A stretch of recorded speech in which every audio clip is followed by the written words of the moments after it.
dari kasus COVID-19 yang kita rawat di berbagai rumah sakit, ada beberapa hal yang akan saya sampaikan lebih dahulu. Yang pertama, seperti yang kita pahami dan kita ketahui bersama bahwa beberapa fasilitas yang kemudian dirubah menjadi rumah sakit darurat COVID sudah beroperasional. Salah satu yang akan saya laporkan adalah tentang Wisma Atlet. Pada hari ini sudah ada 102 kunjungan dari pasien COVID-19 dan kemudian ada 71 yang langsung kita rawat dan 31 yang kemudian tidak perlu dirawat. Secara umum kondisi mereka adalah dalam kondisi sakit ringan sedang. Ada 2 yang kita lihat ada faktor komorbid yang mempengaruhi, oleh karena itu kita rujuk menuju ke rumah sakit rujukan adalah RSPAD yang waktu itu kita tempatkan. Kita memang dari awal merencanakan bahwa rumah sakit tambahan ini adalah bagian dari isolasi rumah sakit atau karantina rumah sakit. Undang-Undang Nomor 6 2018 tentang karantina mengamanatkan bahwa di dalam kaitan penanganan penyakit menular ini ada 3 tahapan karantina. Yang pertama adalah karantina perorangan, ini yang beberapa kali saya sampaikan sebagai self-isolation atau isolasi diri. Ini menjadi sangat efektif manakala bisa kita implementasikan di tengah-tengah masyarakat, tentunya untuk kasus yang dengan keluhan ringan atau tanpa keluhan. Ini sebenarnya adalah hampir 80% dari kasus positif yang ada. Secara statistik berada dalam keluhan dalam posisi gejala yang ringan atau ringan sampai sedang. Yang sebenarnya dengan melakukan isolasi diri di rumah ini sudah cukup bagus dan cukup efektif. Ini yang kemudian akan kita dorong sehingga tidak seluruh kasus positif menjadi beban layanan rawatan rumah sakit. Yang berada di rumah sakit adalah yang kita pastikan tidak mungkin melakukan isolasi diri di rumah, atau kita yakini bahwa memang membutuhkan layanan monitoring yang lebih intensif dari tim kesehatan. Misalnya pada keluhan yang sedang atau dengan komorbid yang menyertai, ini yang membutuhkan layanan rawatan rumah sakit dengan pengawasan yang ketat. Oleh karena itu keberadaan rumah sakit Wisma Atlet ini sebenarnya ditujukan adalah sebagai barier awal sebelum atau barier awal untuk mengurangi beban rumah sakit rujukan yang kita ketahui bersama ada Sulianti Saroso, kemudian ada Rumah Sakit Persahabatan dan sebagainya. Sehingga pada kasus-kasus dengan kondisi sedang berat yang membutuhkan memang layanan rawatan spesifik dan intensif, ini bisa dilaksanakan di Rumah Sakit Sulianti Saroso atau Persahabatan atau rumah sakit lain yang sudah kita tentukan sebagai rumah sakit rujukan. Ini yang kita harapkan seperti itu, sehingga tidak kemudian semua kasus masuk ke rumah sakit. Nah, ini sejalan dengan semakin masifnya kita melaksanakan tracing kontak, penelusuran kontak dari kasus yang ada. Sehingga kemudian kita harapkan bahwa kondisi ini akan mempercepat pemutusan rantai penularan yang ada di masyarakat. Meskipun tahapan ini bukan menjadi yang utama di dalam kaitan pengelolaan, pencegahan dan pengendalian COVID-19. Kemarin sudah saya katakan yang utama adalah bagaimana masyarakat secara aktif, kemudian secara terorganisasi dengan baik bisa melaksanakan kegiatan menjaga jarak fisik di dalam konteks berkomunikasi secara sosial dengan yang lain. Karena inilah upaya pencegahan dan pemutusan rantai penularan yang paling baik. Kami berterima kasih bahwa masyarakat sudah banyak sekali mengambil peran serta untuk ini. Semakin banyak yang saling mengingatkan untuk kemudian tetap menjaga jarak, dan juga beberapa memang masih perlu kita ingatkan sehingga kadang-kadang di malam hari aparat keamanan juga masih sering berpatroli untuk mengingatkan agar tidak bergerombol, tidak berkumpul untuk mengurangi penularan ini. Ini yang menjadi penting untuk kita. Kemudian yang kedua, saya sampaikan beberapa hal terkait dengan rapid test.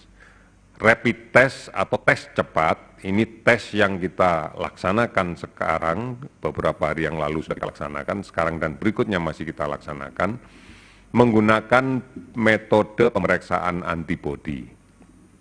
Jadi bukan melakukan pemeriksaan langsung terhadap virusnya. Karena kalau memeriksa langsung terhadap virusnya, maka kita menggunakan pemeriksaan yang kita sebut berbasis pada antigen. Yang kita gunakan adalah melakukan pemeriksaan dengan swab, dengan hapusan, usapan yang dilaksanakan di dinding belakang rongga hidung atau di dinding belakang rongga mulut. Nah, kalau ini, maka kita akan melakukan pemeriksaan terhadap virusnya, antigennya. Artinya kalau ditemukan positif, maka diyakini di penderita tersebut ada virusnya. Tetapi untuk metode rapid test yang kita gunakan adalah sebenarnya screening, penapisan secara pendahuluan terhadap adanya kasus positif di masyarakat. Oleh karena itu yang kita periksa untuk cara cepat ini adalah melakukan pemeriksaan antibodinya yang ada di dalam darah, sehingga spesimen yang diambil adalah darah, bukan hapusan tenggorokan. Diharapkan dengan adanya pemeriksaan ini, maka kita bisa menjaring dengan kasar tentunya secara cepat tentang keberadaan kasus positif. Oleh karena itu, pemeriksaan rapid test dengan menggunakan basis pemeriksaan antibodi, tentunya kalau hasilnya negatif, kita belum bisa memberikan jaminan bahwa yang bersangkutan tidak terinfeksi. Bisa saja terinfeksi, tetapi pada tahap-tahap awal, karena antibodinya belum terbentuk. Dibutuhkan waktu antara 6-7 hari untuk terbentuknya antibodi yang kemudian bisa kita identifikasi sebagai positif di dalam pemeriksaan rapid ini.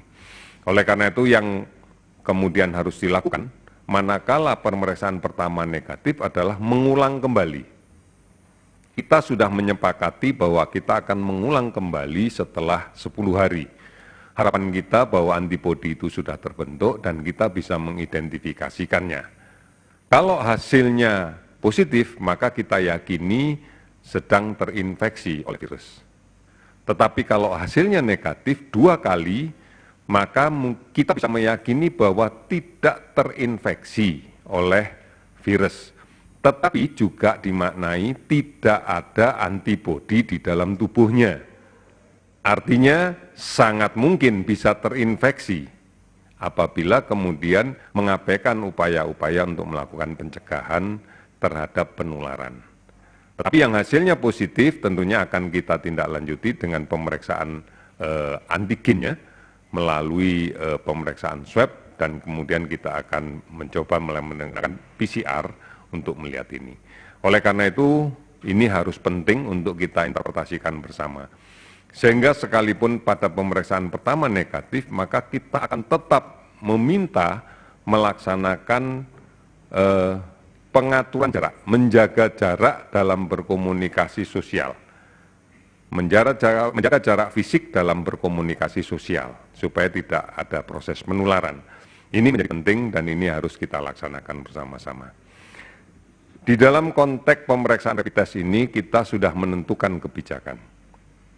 Yang pertama, rapid test akan kita laksanakan kepada kontak dekat kasus positif yang sudah terkonfirmasi dan dirawat di rumah sakit. Atau kasus konfirmasi positif yang harus dilaksanakan isolasi rumah. Maka bagian dari penelusuran terhadap kontak keluarga yang tinggal serumah dengan pasien itu harus kita periksa semuanya. Kalau kemudian di dalam perjalanan kontaknya selama sebelum sakit ternyata juga ada riwayat dia sempat bekerja di tempat pekerjaannya dan ada lingkungan kerja yang juga memiliki kemungkinan kontak dekat, maka kita juga akan melaksanakan pemeriksaan di tempat dia bekerja. Ini prioritas yang pertama. Prioritas yang kedua adalah kita melakukan pemeriksaan kepada semua tenaga kesehatan yang kemudian terkait dengan layanan terhadap pasien COVID-19. Ini harus kita periksa, termasuk front office rumah sakit juga kita lakukan pemeriksaan. Karena kita tahu bahwa mereka adalah kelompok yang sensitif untuk rentan terinfeksi COVID-19. Ini prioritas yang kita laksanakan untuk pemeriksaan rapid pada tahapan pertama. Sudah barang tentu kalau nanti cartridge kit yang kita kirim, yang kita datangkan semakin banyak, nanti kita akan berbasis pada wilayah. Sementara ini kita masih tracing pada kelompok yang memiliki kerentanan tinggi, yaitu kontak dekat dan petugas kesehatan. Ini yang menjadi prioritas pertama kita. Kemudian setelah kit kita yang kita datangkan kembali sudah cukup banyak, maka kita akan melakukan pemeriksaan berbasis pada kewilayahan. Sebagai contoh, di Jakarta ini adalah wilayah Jakarta Selatan yang sudah kami identifikasi dan kami petakan, maka ini akan menjadi prioritas kita. Pelaksanaan tes tentunya nanti akan didesentralisasikan di semua fasilitas kesehatan yang ada di wilayah itu. Misalnya puskesmas, kemudian laboratorium kesehatan daerah, rumah sakit yang ada di wilayah tersebut, baik rumah sakit pemerintah maupun rumah sakit swasta. Ini yang harus kita lakukan di tahapan berikutnya. Oleh karena itu, inilah yang menjadi urut-urutan tahapan kita di dalam kaitan dengan layanan kesehatan. Saat ini kita sudah mendistribusikan, kami cek tadi sudah mulai bergerak distribusi 125.000 kit untuk pemeriksaan cepat yang didistribusikan di 34 provinsi.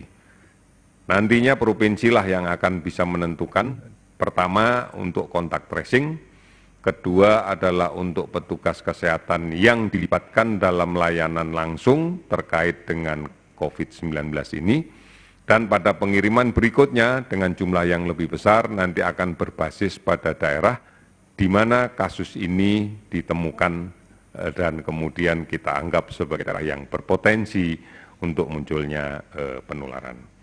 Saudara-saudara sekalian, pada tahapan yang terakhir saya akan menyampaikan update terkait dengan kasus konfirmasi positif yang sudah kita dapatkan di hari ini dari kajian data yang kita catat sejak tanggal 23 Maret pukul 12 sampai dengan hari ini 24 Maret pukul 12.00 waktu Indonesia bagian Barat.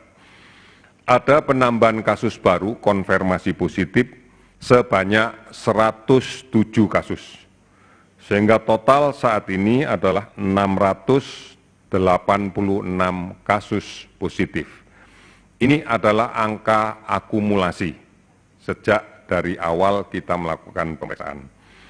Kemudian ada penambahan juga, mohon maaf, tidak ada penambahan kasus yang sembuh, masih tetap sama datanya 30, tetapi ada beberapa yang sudah sekali diperiksa spesimennya negatif, kita akan tunggu besok.